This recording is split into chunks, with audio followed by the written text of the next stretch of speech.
Bien, entonces voy a compartir con ustedes la presentación. Esta yo la voy a mandar en PDF una vez que se termine de renderizar, es decir, que el Zoom haga la conversión y lo mandaremos de aquí a mañana, ¿ya? Vamos a sacar algunas cosas que están, ya, ahora sí.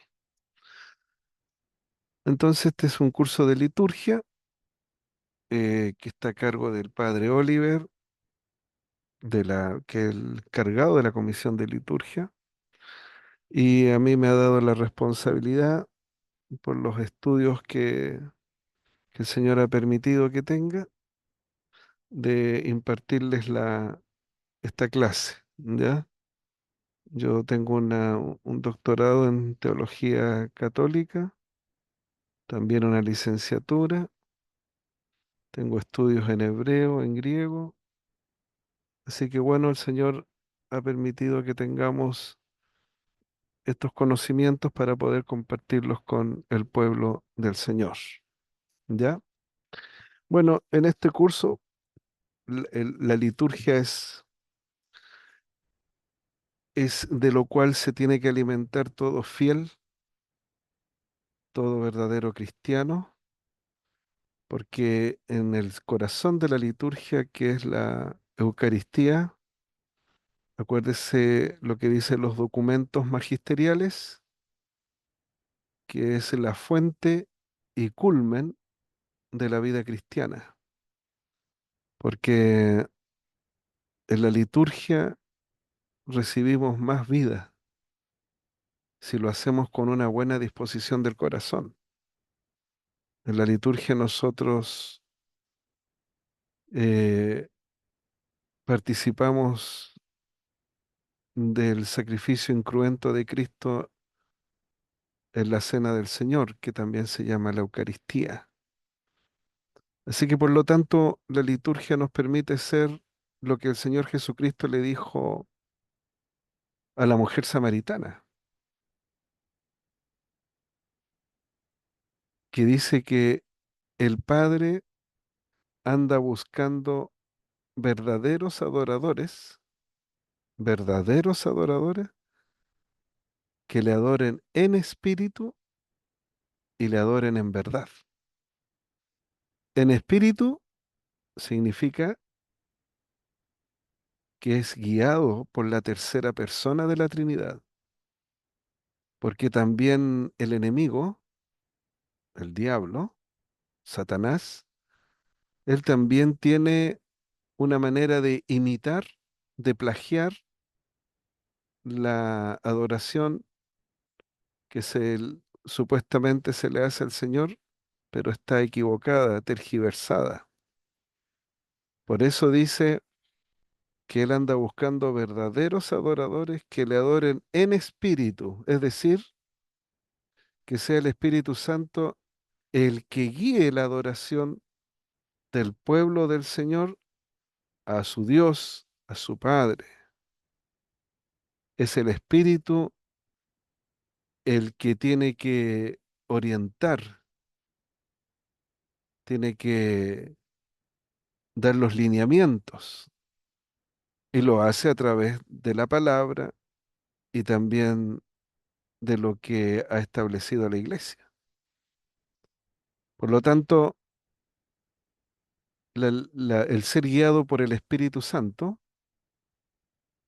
significa una gran responsabilidad, porque significa poder distinguir, discernir entre lo que viene de nuestro espíritu humano y lo que viene del Espíritu Santo.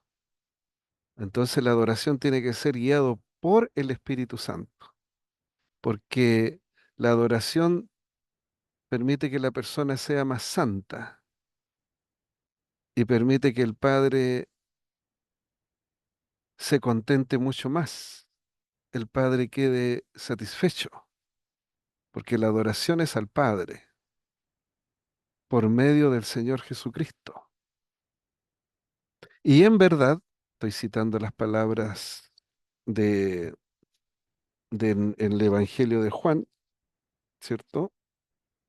Es bueno que tengan su Biblia a mano, porque, bueno, yo me muevo con cierta facilidad por la Biblia y en Juan 4:24, ahí da la razón de por qué uno tiene que adorar en espíritu, guiado por el espíritu. No puede ser guiado por la carne, no puede ser guiado por el alma humana, sino única y exclusivamente por la tercera persona de la Trinidad. ¿Y por qué? Dice el Señor Jesucristo, Dios es espíritu. Y por lo tanto, y los que le adoran en espíritu y en verdad, es necesario que adoren. En el Evangelio de Juan hay 7 necesarios, y este es uno de estos, que es necesario, imprescindible, que la adoración tiene que ser guiada por el Espíritu Santo. ¿Y qué significa y en verdad? Guiado por la revelación. No se puede adorar como uno quiere, no se puede adorar partiendo de presupuestos humanos o de ideas preconcebidas. Uno tiene que adorar según lo que el Señor ha revelado en su palabra. Bueno, entonces ese es el objetivo del curso, ¿cierto? Que nosotros adoremos, aprendamos a adorar al Señor en espíritu y en verdad, porque el Padre estos adoradores busca, según lo que dice aquí en el Evangelio. Entonces, él buscan, hay tantos falsos adoradores, está repleto de falsos adoradores, que el Señor anda buscando los verdaderos. Mas la hora viene y ahora es cuando los verdaderos adoradores adorarán al Padre en espíritu y en verdad, porque también el Padre tales adoradores busca que le adoren. Entonces el Padre, ¿en qué busca? El Padre busca verdaderos adoradores. ¿Y cuáles son los verdaderos adoradores? Para distinguirlo de los falsos, los que adoran guiados por el Espíritu Santo y se someten a lo que el Señor ha establecido de la liturgia a través de su palabra. Cualquier cosa que no esté en esos ámbitos es falsa adoración. Y el Padre los busca porque son escasos. ¿Mm? Entonces, en este curso es el objetivo, ¿ya? Vamos a ver muchas cosas. Vamos a partir con la noción de liturgia. Vamos a ver un poquito de la evolución histórica de la liturgia. Breve, por supuesto, porque podríamos estar mucho tiempo. Vamos a ver fuentes y ambientes de liturgia y vida cristiana, legislación, liturgia, la liturgia de los sacramentos, liturgia del tiempo, etcétera. Bastantes, bastantes temas, ¿ya? Pero vamos a partir de inmediato con la noción de liturgia y vamos a compenetrarnos un poquito del significado etimológico de la palabra liturgia. La etimología significa que nosotros vamos a la raíz de las palabras. Entonces, deben saber ustedes, hermanos, que la palabra liturgia no es de origen español ni de origen castellano, porque es una palabra griega. ¿Ya? Vamos a ver varios pasajes. Primero, vamos a ver cómo se usaba la palabra liturgia antes de hacerla una palabra sagrada, antes que llegara la revelación con nuestro Señor Jesucristo. Y a continuación vamos a ver cómo esa palabra se hizo sagrada a través de qué documentos, a través de qué libros, a través de qué acciones, porque fue una evolución, ¿ya? Entonces vamos a ir a la raíz, lo que significa, el significado del origen de esta palabra, ¿ya? Entonces viene del griego clásico y está compuesta es una palabrita compuesta, ¿ya? Está compuesta de dos vocablos. Uno, la palabra ergón, de donde viene, de ahí aparece urgia, urgia, ergón. La palabra ergón puede ser obra, oficio, trabajo, servicio. Obra, oficio, trabajo, servicio, en general. Ergón. Y la palabra que está delante, LIT,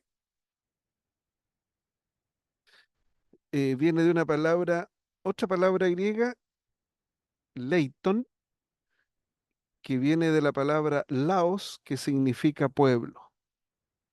Entonces, por lo tanto, etimológicamente hablando, designa una obra, un oficio o un servicio público que se hace al pueblo. Ese es el origen de la palabra liturgia, ¿ya? Entonces, va a significar obra u oficio público que se hace al pueblo en el nombre del pueblo, ¿no? Y tenía, por supuesto, eh, varias, se podría aplicar en varios contextos, ¿ya? Entonces, a medida que avanzaba los años, los siglos, los tiempos, se fue modificando, se fue alterando un poquito el sentido de esta palabra que es una obra, un oficio público, ¿ya? Entonces vamos a ver alguna de esos sentidos. Entonces, la significación original, con la cual se comenzó, em, tiene que ver con el llevar a cabo una cosa que no pertenece al ámbito privado, ¿ya? No es una acción o una actividad que tenga que ver con una persona en particular, ¿m? Que no trae utilidad a un individuo, ¿ya? Sino a la comunidad popular, como dice a todo el pueblo. En un sentido político, polis significa ciudad, ciudad viene de ciudad ciudadanos. Así que entonces eh, tenía esta implicación, la actividad que se hace en una comunidad desde el punto de vista político, desde el punto de vista de los ciudadanos. Ahora nosotros entendemos política, por supuesto, en sentido bien negativo, pero originalmente significaba todo lo que tenía que ver con los ciudadanos, ¿ya? Y por lo tanto, era un servicio, un trabajo, una actividad que se hacía pensando justamente en la polis, en la ciudad, en la comunidad, entre las personas, entre los ciudadanos, ¿ya? Es un término técnico. Ahora, no es necesario suponer que siempre sea realizada la acción significada por la palabra liturgia por personas públicas. ¿M? Eh, También tenía connotaciones bastante, a veces muy generales. Por ejemplo, puede significar cualquier obra hecha, pero que traiga beneficio a otros. Por ejemplo, como el servicio militar, la ocupación de los esclavos, la agricultura, la construcción de un puente, el levantar una muralla, todo lo que, todo lo que significara una, un mejor bienestar para los demás, para los semejantes, para la comunidad, se le llamaba liturgia. ¿M? Pero fíjese que, fíjese que la connotación está pensando siempre en otros. No puede haber liturgia eh, de un individuo. La liturgia siempre es en un grupo de personas de los cuales va a haber beneficio, utilidad. Esa era la idea, ¿cierto? Así que tenía también, tenía también esta connotación, ¿ya? Y, pero también, por supuesto, como todas las palabras, habían elementos más vulgares, más comunes. ¿M? Eh, el oficio que hacían los obreros, el trabajo que hacían los músicos, incluso el mismo funcionamiento de los órganos del cuerpo, se decía que también había una liturgia, porque fíjese que la liturgia del cuerpo, que es interesante, porque ahí hay un paralelo entre la liturgia espiritual de la iglesia y la liturgia de los órganos, porque los órganos del cuerpo están mancomunadamente todos juntos orientados a un solo propósito, que es mantener con vida al cuerpo y es ejecutar las funciones para los cuales fueron hechos. Y todo funciona armónicamente. Entonces, entonces, pero fíjese que todos esos órganos que trabajan mancomunadamente en el bienestar del cuerpo para que viva, todos trabajan juntos con un solo propósito y en unidad. Y sobre todo, trayendo beneficios al cuerpo, que es, ¿cierto?, tenerlo con vida. Entonces eso también se le llamaba liturgia. Y es fácil comprender, yo creo que para ustedes, por eso que la iglesia se llama el cuerpo místico de Cristo, porque se supone que todos los fieles, todos los creyentes, todos los que están en la iglesia, todos los que somos católicos, los que estamos ahí, estamos cumpliendo una función.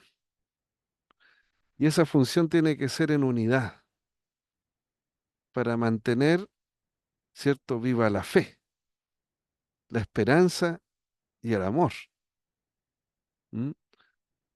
También para que el mundo conozca, para que el mundo sepa que existe Dios. Pero si la gente de afuera ve que entre los fieles hay divisiones, hay problemas, unos no se saludan, no se miran, unos tienen un criterio, otros tienen otro, hay disensiones, discusiones, la gente que va a decir, no, allá no hay unidad, porque la unidad también lo produce la liturgia. Entonces es muy importante esto porque el Señor Jesucristo dos veces en el Evangelio de Juan capítulo 17, Él ora por sus discípulos, pide varias cosas al Padre y entre ellas les dice que te pide que también, más no ruego solamente por estos, dice el Señor, sino también por los que han de creer en mi palabra por la palabra de ellos. La palabra de estos apóstoles va a producir un impacto en las personas para que las personas lleguen a creer. Y dice para que todos sean uno, como tú, oh Padre, en mí y yo en ti, que también ellos sean uno en nosotros, para que el mundo crea que tú me enviaste.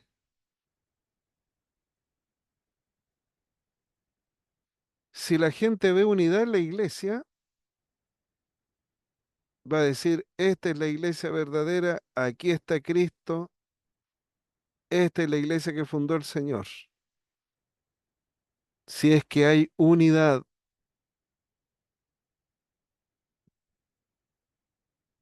Y después le vuelve a decir, dice, yo en ellos y tú en mí para que sean perfectos en unidad. La palabra perfecto ahí es una palabra griega que es teleios. No significa impecable, no, perfecto ahí es maduros. Entonces, leámoslos con esa acepción. Yo en ellos y tú en mí para que sean maduros en unidad. ¿Y para qué hay que ser maduros en unidad? Para que el mundo conozca que tú me enviaste. Entonces, la iglesia tiene que haber unidad para que el mundo crea y tiene que haber madurez en unidad para que el mundo conozca a Cristo, conozca a Dios. Entonces, esa unidad es la que tienen los órganos del cuerpo y en los órganos del cuerpo también hay liturgia. ¿Ve? Trabajan mancomunadamente todo con un propósito de beneficiar, dar bienestar al cuerpo.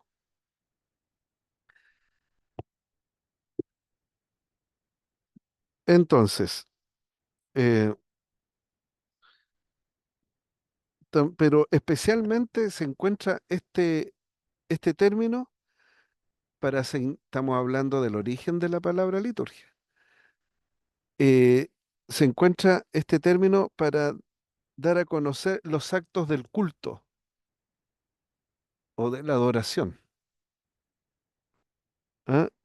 De lo cual nosotros no nos tenemos que sorprender, pues el culto se consideraba entre los griegos de modo especial como un oficio realizado en nombre del pueblo y por el pueblo.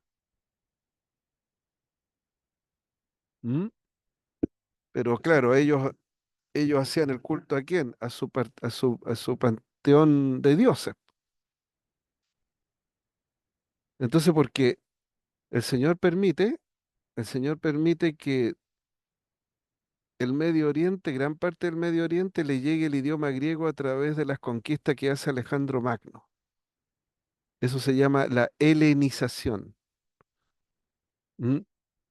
Hacer del mundo el estilo de vida, el modo de pensar, qué sé yo, que tenían los griegos. Y el Señor lo permitió porque justamente es el idioma griego el que permite entender las cosas más profundas de la fe. A diferencia del hebreo, que el hebreo es más descriptivo, más elocuente. Alguien dijo que el idioma griego se pulió en las canteras del idioma hebreo. Entonces el Señor permite que el idioma griego esté en pleno desarrollo, porque a través de este idioma se pueden dar a conocer los misterios de la fe, el misterio de Cristo, el misterio de la iglesia. ¿Mm? Entonces,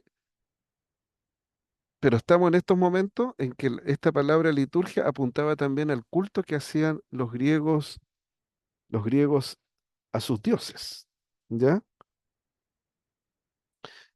Y como el culto era muy estimado, lo tenían en alta estima todo, se dio a tal acción liturgia mucho honor. Y poco a poco se quedó solo con el nombre de liturgia. ¿M? A veces la asociaban según lo que hacían, le ponían el otro nombre, pero finalmente, como estaba la palabra empapada de lo que era culto, entonces empezó a tener una connotación especial. ¿m? Liturgia tiene que ver con todo lo que es el culto.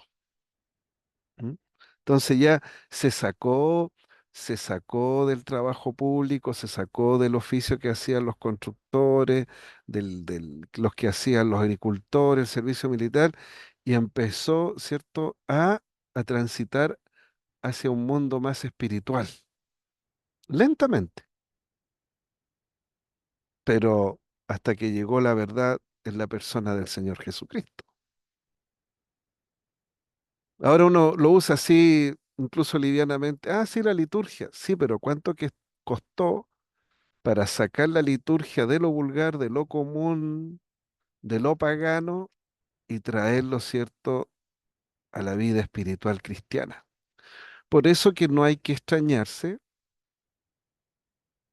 de que en la Biblia hayan términos que tienen que ver con la mitología griega, porque se purificaron esos términos con la revelación cristiana de la verdad que trajo nuestro Señor. Por ejemplo, habla del Hades, a donde van los muertos, y el Hades era un dios de los infiernos. Entonces el Señor no va a estar creando todo un idioma nuevo para que se puedan expresar las cosas de la fe, sino que echa mano de lo que ya está, pero se purifica. Y eso hay que tenerlo bien claro, porque si yo fuera muy purista, como yo la otra vez decía, nosotros no podríamos usar el lunes, ni el martes, ni el miércoles, ni el jueves, ni el viernes, ni el sábado, porque todos esos días están dedicados a los dioses. El lunes, día de la luna; martes, día de Marte; miércoles, día de Mercurio; jueves, día de Júpiter; viernes, día de Venus; y sábado, día de Saturno. El domingo es el único que significa día del Señor, igual que los meses del año. Entonces lo que hace el Señor permite de que se tomen estos elementos, en este caso del griego, que estuvieron empapados de vulgaridad, también de cosas muy comunes, incluso de paganismo, y se purifican. Entonces, si alguien viene a nosotros a criticarnos que, ustedes usan esos términos que eran paganos, no, el Señor los purificó. Y de hecho los voy a mostrar en los pasajes de la Biblia. ¿M? Por eso que este curso también, hermano, es para que ustedes sepan defender la fe de los diferentes ataques, controversias familiares que incluso pueden ser de otras denominaciones, porque hay que manejar bien la Biblia. Entonces usted le puede decir, no, pues aquí en la Biblia dice clarito liturgia. Entonces usted va a estar mejor preparado, preparada para dar testimonio de la esperanza que hay en vosotros, dice el apóstol Pedro. ¿Ya? Luego en Egipto, después de la helenización, o sea, el acto de llevar la cultura griega, se llamó liturgia al oficio público obligatorio y al oficio cultual en Egipto. ¿Ya? O sea, ya en Egipto también empezó a usarse la palabra. Increíble el impacto de las campañas de Alejandro Magno. Acuérdense que Alejandro Magno tenía una virtud muy grande.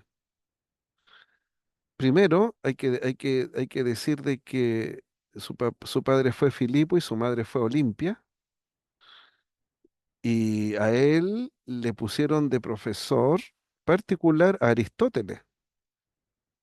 Entonces, con Aristóteles aprendió mucha cultura y era un joven muy inteligente, incluso él creó sistemas de estrategia para la guerra, pero lo más importante es que cuando llegaba a un lugar respetaba la cultura del lugar y no destruía nada cultural. Eso es lo que tenía Alejandro Magno.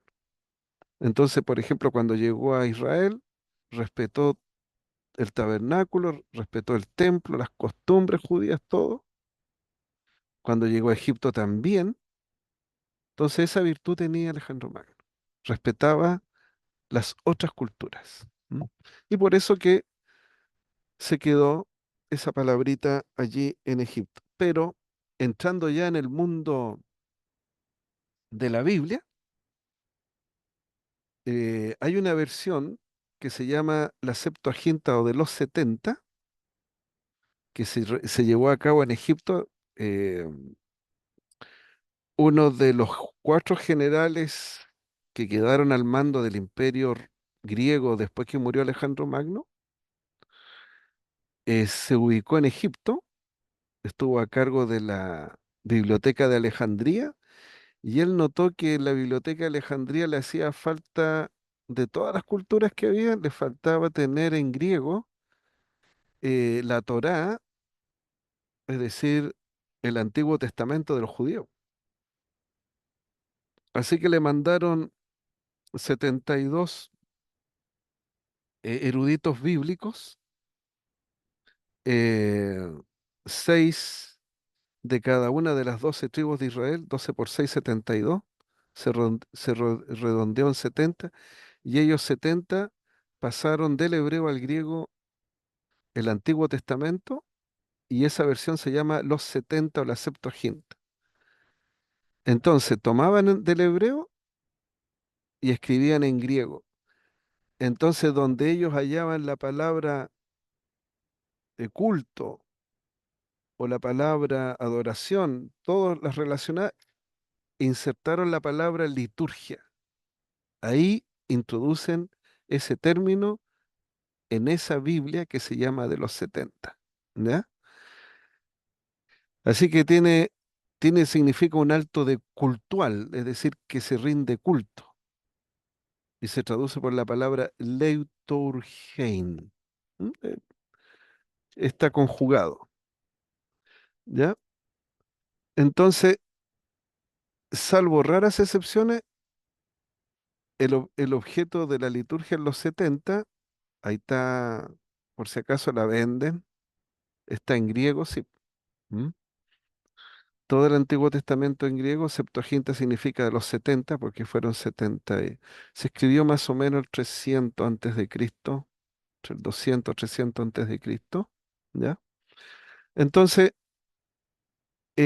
cuando se utiliza la palabra liturgia en esa Biblia, no se refiere al Estado, como en los griegos. Tampoco se refiere a la ciudad, como la polis, ni tampoco se refiere al pueblo. Tampoco son los ciudadanos, las personas privadas. Nada de eso es liturgia en los 70, porque lo que hicieron los eruditos fue sacudir de todos esos términos o significaciones la palabra liturgia, que no tuviera que ver con ciudadanos, ni con el Estado, ni con la ciudad, ni con el pueblo, sino tenía que ver con todo lo que era el tabernáculo de reunión, la, la, el templo portátil del Antiguo Testamento, con el templo que una vez que ya se estableció Israel, todo el edificio y también con el altar. Entonces, lo que hicieron, lo que hicieron los eruditos, los 72 eruditos, 6 de cada una de las 12 tribus de Israel, fue entonces tomar la palabra hebrea donde habría adoración, templo, tabernáculo, y a eso le pusieron todo lo que tenía que ver con la liturgia. Y por ejemplo, esa es la Biblia que leía, por ejemplo, Pablo, que estuvo en las manos del Señor Jesucristo.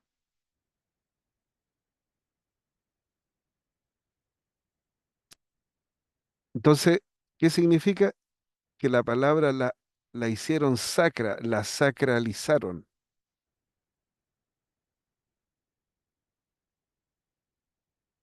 Entonces, de aquí en adelante, la palabra liturgia adquiere un sentido más profundo, mucho más profundo, de simplemente una obra pública del pueblo para el pueblo, o un trabajo civil, o un trabajo de agricultura. No, adquiere un sentido más espiritual.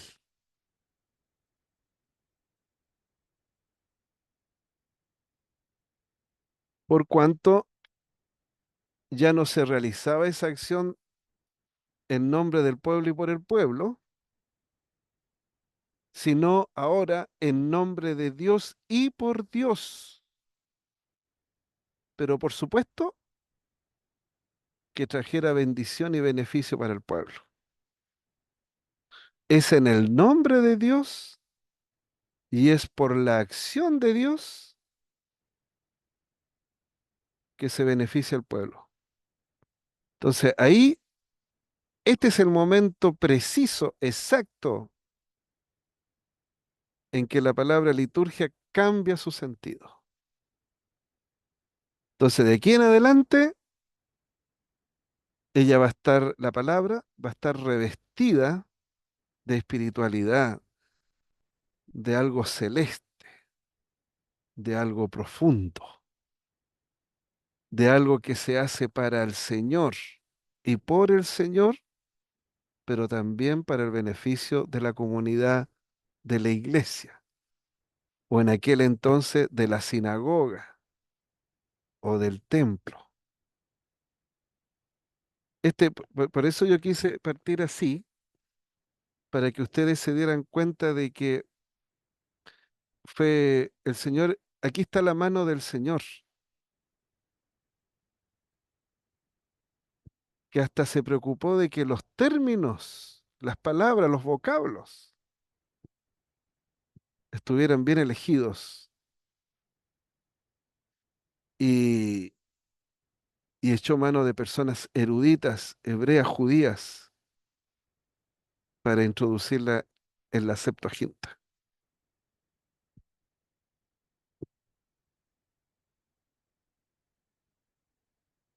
Entonces, en el Nuevo Testamento, porque ustedes saben que el Nuevo Testamento, todo el Antiguo Testamento, el original está en hebreo y una pequeña porción en arameo, y todo el Nuevo Testamento fue escrito en griego. Y en el Nuevo Testamento, que fue escrito en griego, liturgia tiene varias significaciones distintas, pero siempre en el ámbito espiritual. En cambio, en Grecia tenía varias significaciones distintas, pero en el ámbito más secular, del trabajo, de la ganadería, la agricultura, el servicio militar, qué sé yo. No, aquí tiene varias acepciones, pero en lo espiritual, o sea, en lo que tiene que ver con la fe. Y vamos a ver varios de ellos y que todos están en el Nuevo Testamento. Así que a tomar nota o, bueno, vamos a mandar nosotros estos apuntes para que los tengan. Ahora, yo no voy a alcanzar a analizar todo el material, por eso que hay cosas que yo voy a mandar de más que ustedes tienen que leer porque es imposible en tan poco tiempo ver todos los detalles. Bueno, una de las acepciones de esta palabrita tiene que ver con el ministerio del culto sacerdotal que se hacía en el Antiguo Testamento, ¿cierto? Que como en la versión de los 70, el culto, por ejemplo, del profeta Zacarías, eso está en Lucas 1:23, y los vasos destinados al culto que habla en Hebreos 1:11. A ver, voy a buscar Lucas 1:23. En Lucas 1:23 dice, y cumplidos los días de su ministerio, y cumplidos los días de su ministerio, se fue a su casa. ¿Quién? Zacarías. ¿Y quién era Zacarías? El papá de Juan el Bautista. Ya, pero no entremos a hablar de Zacarías, sino lo que dice el texto. Y cumplidos los días de su ministerio, esa palabra ministerio en el idioma original es liturgia. Entonces, una de las acepciones de la palabra liturgia es ministerio. ¿Y qué es lo que es un ministerio? Es la acción que hace un ministro. ¿Y qué es lo que un ministro? Es alguien que sirve a Dios en beneficio del pueblo. Entonces, ese es un ministerio, alguien que sirve, pero el servicio en el culto, ¿ya? Y también dice en la carta a los Hebreos, en el capítulo 1, yo por hoy día voy a ser más breve, generalmente yo soy de tiro más largo, pero hoy día voy a ser más breve. Ya, en Hebreos 11:1, donde tenemos la galería de los héroes de la fe, porque se nombran todos los personajes de la fe, dice, perdón, en Hebreos 1:11, no en Hebreos 11, en Hebreos 1:11 dice, en Hebreos 1:11 dice, ellos perecerán, mas tú permaneces y todos ellos se envejecerán como una vestidura. Esperemos un poquitito, un poquitito.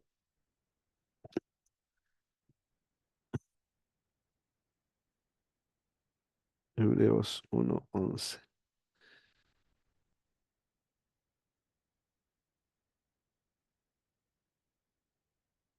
No, parece que cité mal ahí. Ya, pero ya vamos, aquí está. Bueno, em, de ahí les voy a buscar la cita correcta, ¿ya? Pero tiene que ver con el servicio, con el ministerio, ¿ya? Que se le, se le otorga al Señor. Ya, ya voy a agregar algunos otros. Ahí está así se vestía el sumo sacerdote. Voy a ponerle una lupa para que lo puedan ver en detalle. Esta es la vestidura. Los sacerdotes en el Antiguo Testamento, al igual que la adoración, no podían vestirse de cualquier manera y presentarse delante del Dios Santo como ellos querían. Podía salir fuego de en medio del lugar santísimo, que es lo que le pasó a los hijos de Aarón, Nadab y Abiú. Ellos quisieron adorar a su manera, quisieron adorar como ellos creían nomás. Y sucede que salió fuego del tabernáculo de reunión, al lugar santísimo, y los quemó vivos. Entonces eso dejó una lección. ¿Cuál fue la lección? Que a Dios no se le puede adorar de cualquier manera. No se le puede adorar de cualquier forma, como yo crea, como yo piense o como a mí me gusta. A Dios se le adora y se le sirve como Él lo dejó escrito. Y una de las cosas que dejó escrita es que tenían que vestirse para adorar al Señor con vestiduras de honra y de gloria para el Señor. Entonces ahí tenemos en el pecho las 12 piedras preciosas, justamente en el pecho, en el corazón, que representan a cada una de las 12 tribus de Israel. Aquí teníamos la- las orlas que están abajo, con campanillas, con el color celeste. Tenía que tener una mitra. Arriba tenía un letrero que dice santidad a Dios. Entonces era todo, el Señor todo lo estipuló. Los colores, las medidas, las vestimentas, todo tenía que ser sagrado, como Él lo había explicado, para que sea una verdadera liturgia, para que el Señor lo aceptara de buena manera. Entonces, ese ministerio estaba a cargo del sumo sacerdote y los otros sacerdotes que lo asistían. Entonces se refiere a ese ministerio, ¿ya?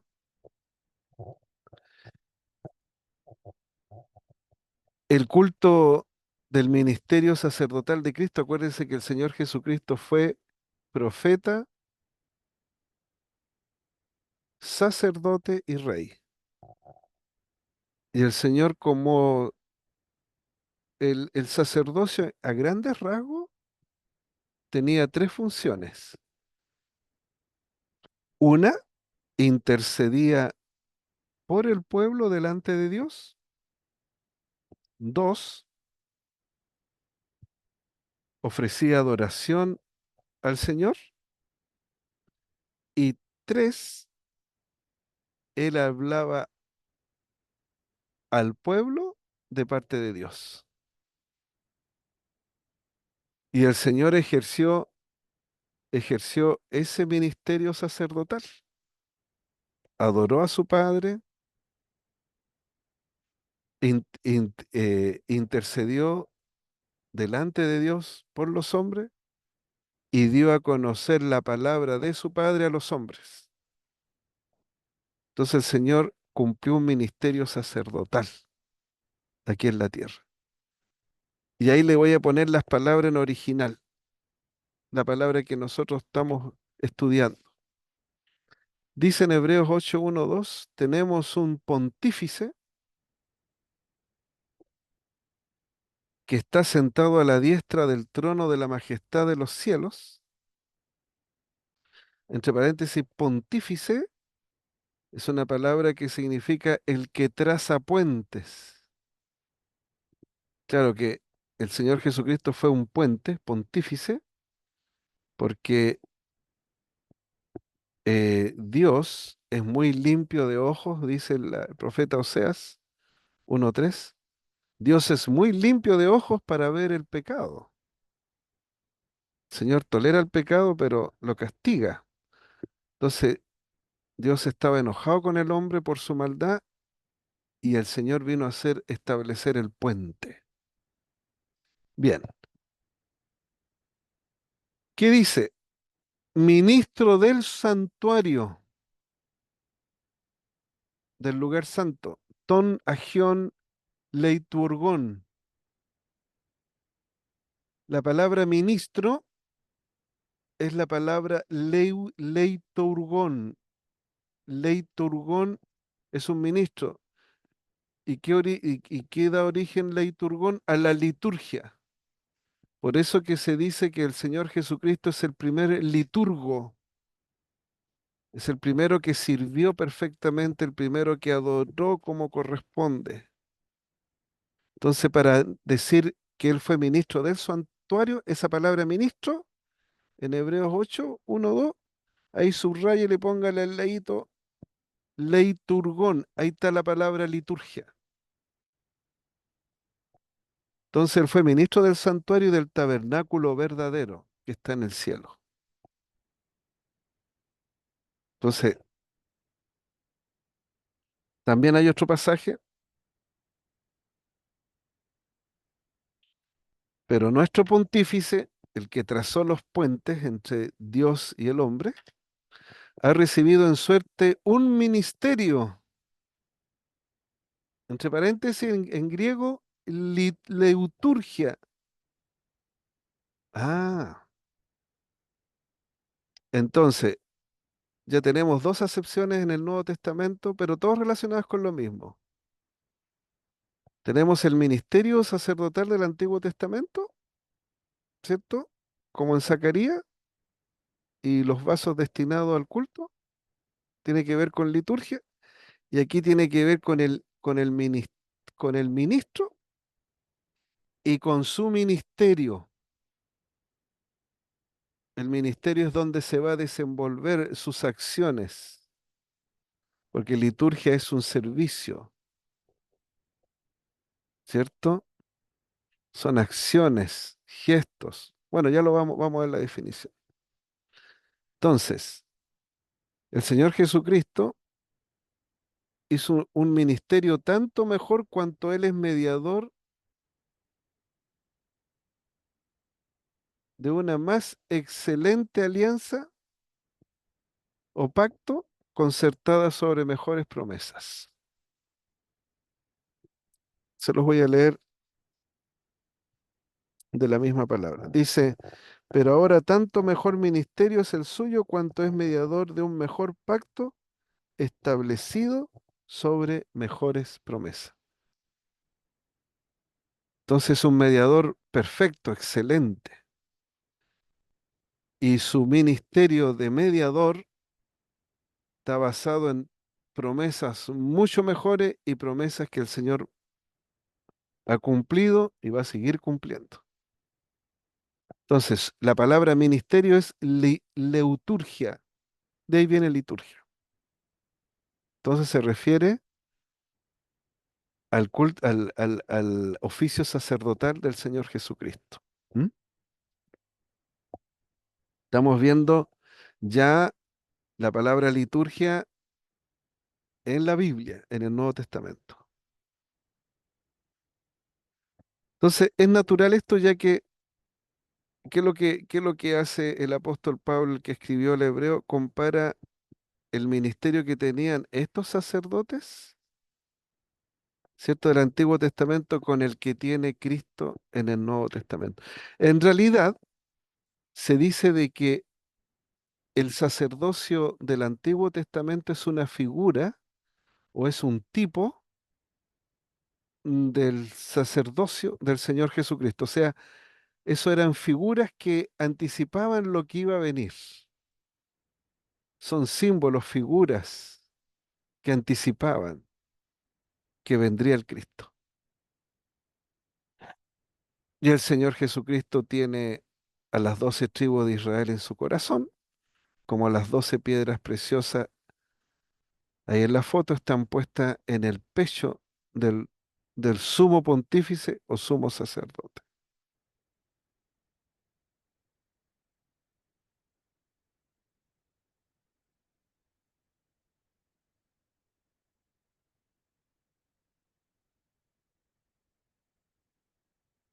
También liturgia, como vocablo, como término, se refiere, ustedes saben que los ángeles brindan un servicio a los hombres. De ahí que viene el concepto de los ángeles custodios, el ángel de la guarda. ¿Mm? También tienen que ver con liturgia, como servicio, como trabajo. Miren lo que dice. De los ángeles dice en Hebreos 1:7, el que hace a sus ángeles espíritu y a sus ministros, los liturgos, llamas de fuego.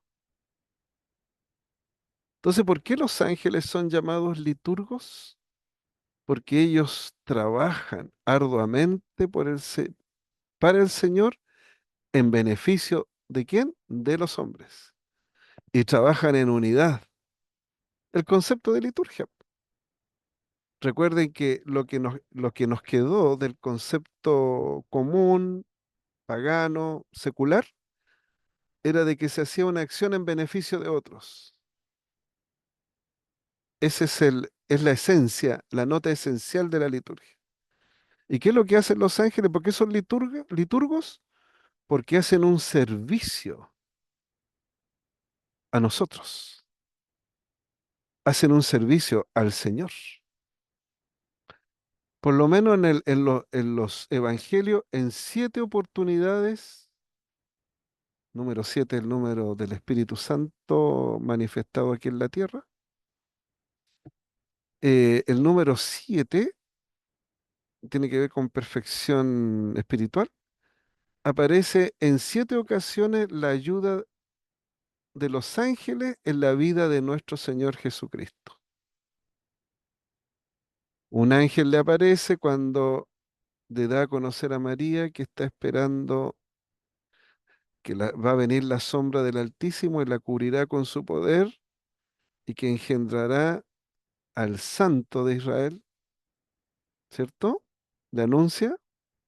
Después, cuando ya nace el Señor, le aparece en sueño a José, el ángel, y le dice, toma al niño y a su madre y llévatelos a Egipto, porque Herodes lo quería matar.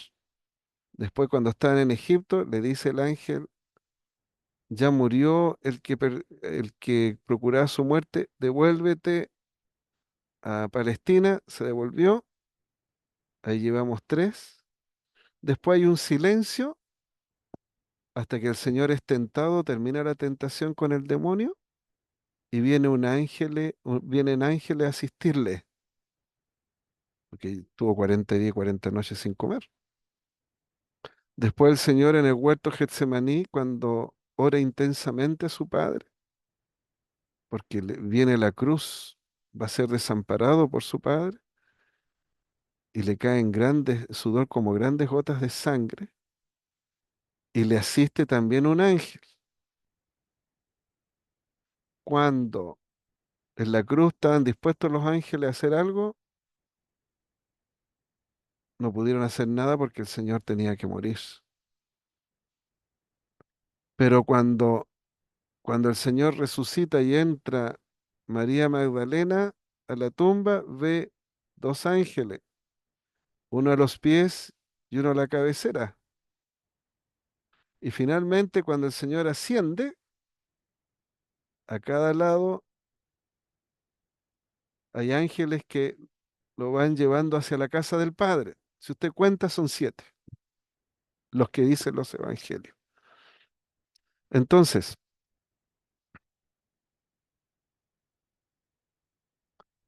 están subordinados a Dios, reciben órdenes de Dios. Y mire, dice Pablo, ¿no son todos ellos, los ángeles, espíritus administradores o ministradores? Leitúrgica neumata, neumata es espíritus en plural. Leitúrgica neumata significa espíritus administradores o ministradores enviados ¿para quién? Para servicio, para servir en favor de los que han de heredar la salvación. Entonces, quizás cuántas veces los ángeles a usted lo ayudaron, le evitaron un choque, lo hicieron desviar de una calle, a lo mejor lo iban a atropellar, a lo mejor alguien lo iba a asaltar, a lo mejor le iba a caer un palo, y los ángeles estuvieron ahí para ayudarle, o los ángeles también le estimularon a que usted buscara a Dios, que buscara las cosas espirituales. Los ángeles a uno le aconsejan, hacen diferentes funciones, a uno lo protegen especialmente. Como dice, como dice cierto uno de los salmos, a ver si la memoria no me falla, em, cuando dice que habla del ángel de Yahvé,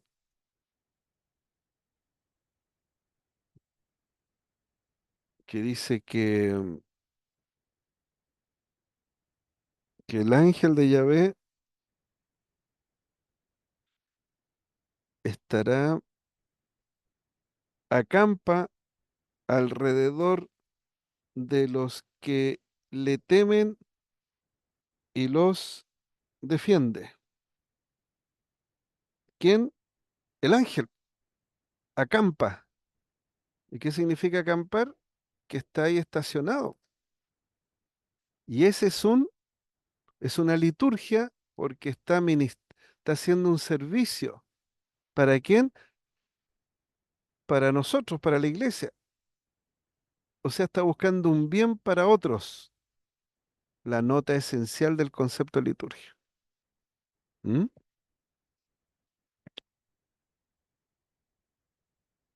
También se refiere liturgia al ministerio del apóstol Pablo.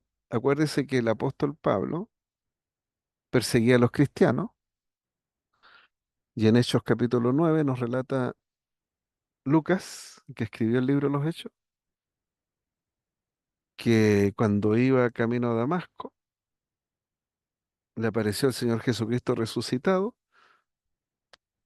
el caballo lo botó, cayó al suelo, y la luz era más potente que el sol del mediodía y quedó ciego por 3 días. Y ahí él primero se convierte cuando dice, ¿quién eres tú, Señor? Y después se consagra. ¿Qué quieres que yo haga? Conversión, consagración. Y él se vuelve el apóstol de los gentiles. Entonces, ¿qué dice? En Romanos 15:16. En virtud de la gracia que por Dios me fue dada para ser ministro, leiturgón,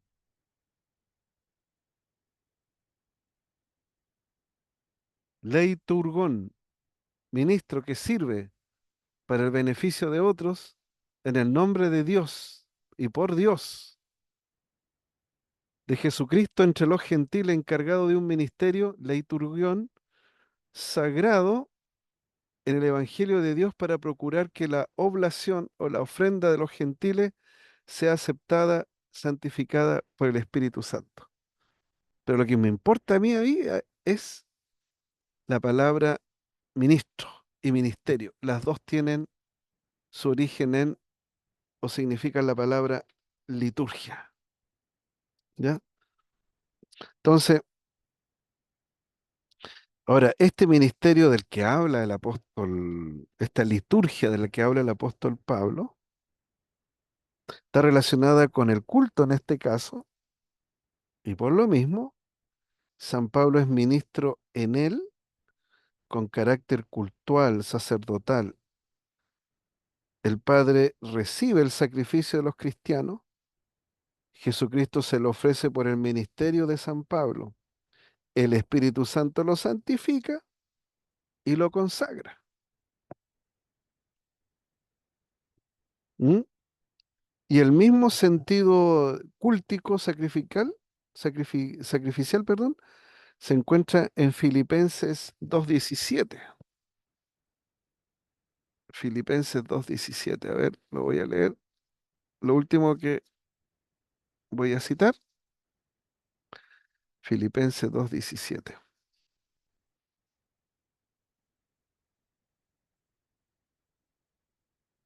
Dice así, y aunque sea derramado en libación, en un sacrificio de purificación, sobre el sacrificio y servicio de vuestra fe, me gozo y regocijo con todos vosotros. Ahí se traduce liturgia como servicio. Es lo mismo, es sinónimo de ministerio.